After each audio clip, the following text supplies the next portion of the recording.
Welcome to the Good Ride. I'm James Beastie, and today we're talking about a powder board called the Deep Reach from United Shapes. I got on this courtesy of Gravity Sports at Mount Bachelor. They have a shit ton of boards for demo, so if you're at Bachelor, go to Gravity Sports and check out what they have there.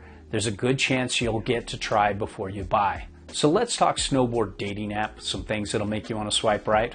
This thing floats like a champ. It has camber that helps with pop and drive, but still doesn't seem to hinder the float. It's a very turny, very easy floating, setback, directional ride. Some things that'll make you want to swipe left. If you want to use this camber on groomers, it really needs a lot of back foot weight. Doesn't like front foot or center weighted turns very much, no matter how you set it up. So I got on a 56 and a 62 Deep Reach on 2 different days. The 56 on groomers and a touch of powder, uneven snow, that kind of thing. Then I got the 62 in almost thigh high, really good, light for the Pacific Northwest powder, and really got to experience what the Deep Reach was made for. I rode it with Union Atlas and Ride Torrents. And as you know, we put out honest, objective, unbiased reviews without any brand oversight, and we can do that thanks to the support of shops like Blauer Board Shop. They have a strong presence online, so if you want to support the Good Ride and keep objective reviews flowing, check out Blauer Board Shop, click through our links, and see if something works for you there. To talk sizing, the 56 felt a little small for me, but doable. The 62 felt a little big for me if I was going to be riding in tight tree lines, steeper terrain, and varied powder conditions, but in that deep, it felt amazing. If I was going to own this board, I would go 162 if I'm mainly seeing really good powder, and I'd go 59 if I want something that could perform in a little bit of everything. So when it comes to shape, this is very tapered, very directional, very set back on board. You really feel the difference between that smaller tail and that much bigger nose. And when it comes to the camber profile, you have camber almost to the tail, going well past the front inserts. Then it starts to early rise before that big floaty nose. This camber profile, combined with the very tapered, very directional shape, really does feel nose heavy, tail light. It feels a little lopsided. And while it tracks well, it doesn't track as well as some mostly camber boards, just because there's so much nose and so little tail. I would say this is more for advanced to expert riders and maybe a committed intermediate who sees a ton of powder and knows they want to go with a really directional ride. So when it comes to edge hold, you're primarily going to be riding this in powder, but if you want to take it out on groomers, as long as you have a lot of back foot weight, this will have competent grip. It's not a hard to icy snow specialist though. So let's flex this Deep Reach. Pretty stiff right here and stiffen the tail, but then a nice easier give in the nose.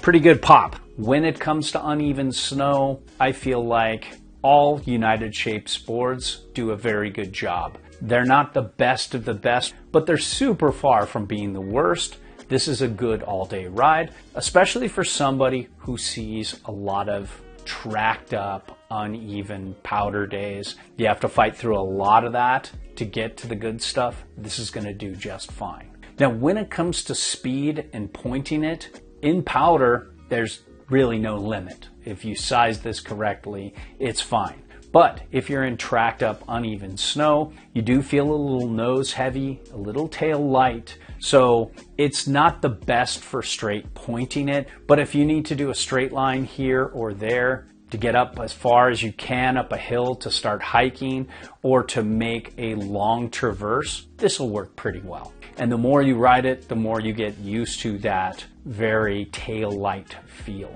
The base glide is very good, upper tier for sure. I love all black bases, and when well waxed, this has a very easy glide. When it comes to turning, this has pretty quick turn initiation. If you size it right, you see a lot of tree lines, tight spots, this will be a nice, quick, turny board. I think it's a very good board for those who want trees. If I had a 59, I don't think I'd ever feel uncomfortable because this just loves to initiate a turn, especially in powder.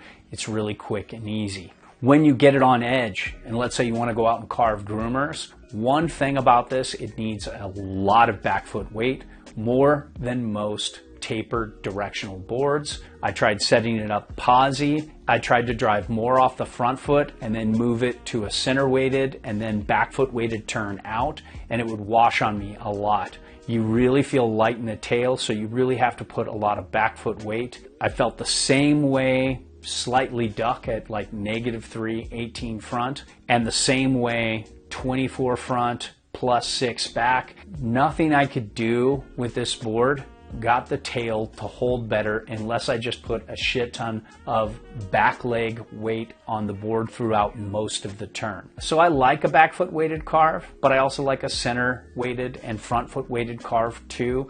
And this was just too much back foot weight for me. You really have to lean into it, and I was getting rear leg burn carving.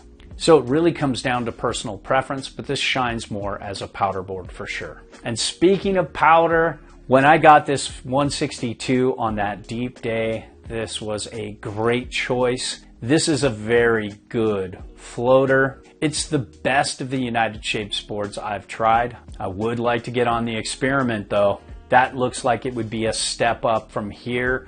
But let me tell you, this deep reach is no slouch. It just has easy, slashy, turny directional float. I love having that camber in this profile.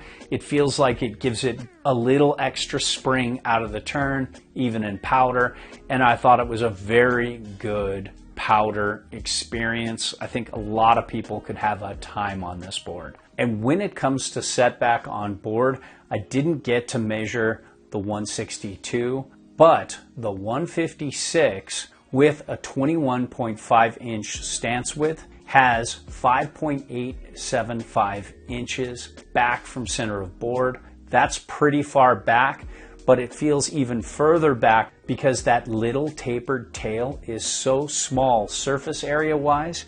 You don't feel like you have much behind you and you have a lot of nose floating. It's a very easy floater for sure. So overall, I enjoyed this board. I did expect it to be a better groomer carver than it was. It really took too much back leg weight for my taste, but in powder, this thing jams. And if you're looking for a mostly powder board that can carve with a good bit of back leg weight on groomers, this could be a great solution. I think a lot of people could enjoy this.